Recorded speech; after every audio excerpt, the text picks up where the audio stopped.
Bueno, esta es una estrategia de participación ciudadana y de co-creación.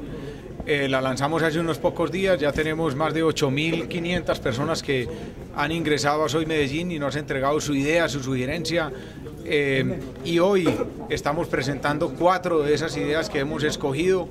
Vamos a continuar haciéndola, esta escogencia, pero hoy hemos escogido 4 muy importantes de jóvenes y de personas de la ciudad, de la Comuna 16, de la Comuna 11, de la Comuna 6, de la Comuna 3, y con propuestas acerca de seguridad, de empleo. Mi propuesta fue fomentar más bien la cultura a nivel de la ciudad para dejar a un lado todos los conflictos armados que tenemos en barriales. A esas propuestas se integran, por supuesto, al cuerpo del programa de gobierno.